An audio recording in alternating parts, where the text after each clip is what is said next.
Pernah kepikiran nggak sih, kenapa ya ada perubahan dalam hidup kita yang awet banget, tapi ada juga yang, ya gitu deh, hilang aja? Nah, dalam pembahasan kali ini, kita akan coba bedah sebuah kerangka konseling yang fokusnya itu pada perubahan yang benar-benar mengakar dan permanen, berdasarkan materi sumber kita.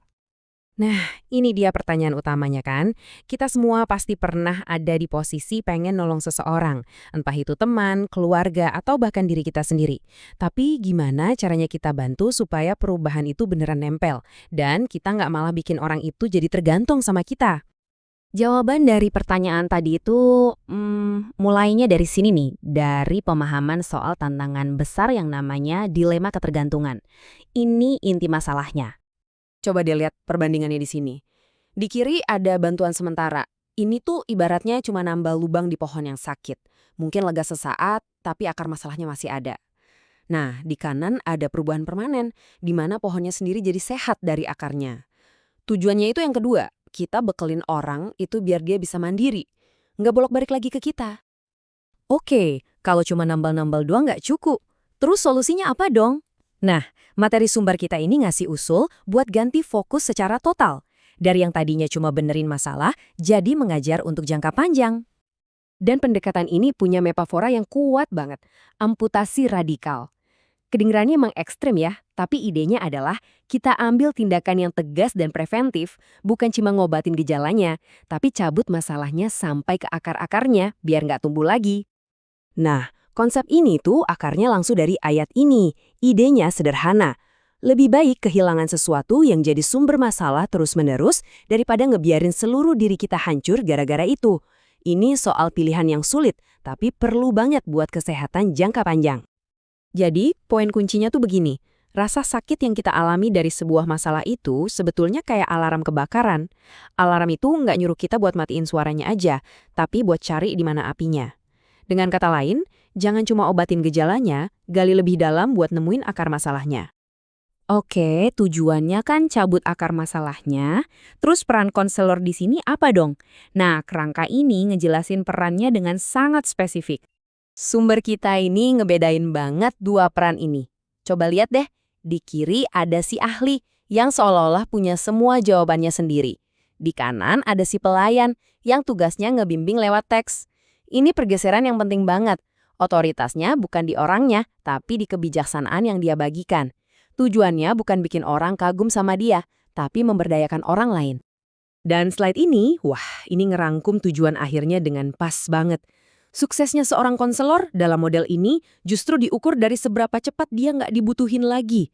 Tujuannya adalah mindahin ketergantungan dari bantuan manusia ke sumber yang jauh lebih kuat. Oke, teorinya sih kedengeran masuk akal ya. Tapi gimana prakteknya di dunia nyata?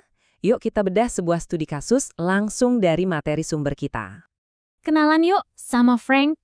Dia datang dengan masalah yang kayaknya kita semua sering dengar ya di zaman sekarang. Kurang percaya diri atau kurang harga diri. Ini label yang dikasih sama terapisnya. Dan dia percaya kalau itulah akar masalahnya. Nah, bukannya langsung ngomongin perasaannya Frank, si konselor ini malah ngasih pertanyaan yang nusuk banget. Coba deh kasih tahu di Alkitab sebelah mana ada perintah buat punya harga diri tinggi biar bisa kerja. Ini langkah yang krusial banget. Pertanyaan ini bukan nolak perasaannya Frank, tapi langsung geser total kerangka diskusinya dari psikologi modern ke prinsip-prinsip biblika.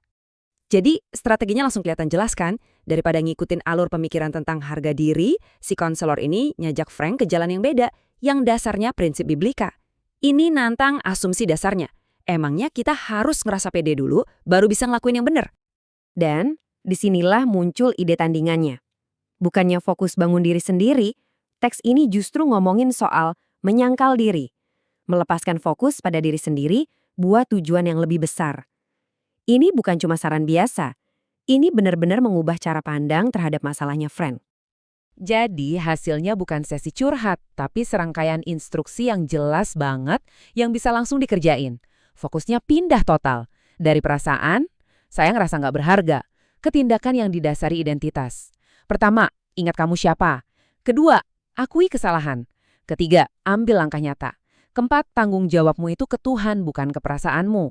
Intinya, bertindak dulu, perasaan itu ngikutin. Nah, dari kasusnya Frank tadi, kita jadi makin ngerti kan apa tujuan akhir dari pendekatan ini. Yuk kita rangkum sekali lagi apa sebetulnya tujuan dari seluruh proses ini. Prosesnya itu bisa kita pecah jadi 4 langkah utama. 1. Definisikan ulang masalahnya. 2. Ajarkan prinsipnya. 3. Terapkan secara praktis. Dan 4. Ini yang paling penting, dorong kemandirian sampai akhirnya mereka nggak butuh kamu lagi. Dan kutipan ini, wah ini dapat banget intinya. Ini bukan soal ngasih solusi instan atau ayat ajaib. Tujuannya adalah pemahaman yang dalam, di mana seseorang belajar cara melihat hidup dan tantangannya lewat kacamata teks suci. Dan pada akhirnya, semua ini ngebawa kita balik lagi ke pertanyaan di awal tadi. Pertanyaan yang berlaku buat kita semua. Mau itu dalam konteks konseling, pertemanan, atau keluarga, tantangannya sama. Gimana caranya kita bisa memberdayakan orang lain untuk berubah tanpa bikin mereka jadi tergantung sama kita? Nah, ini pertanyaan yang bagus buat kita renungkan bareng-bareng.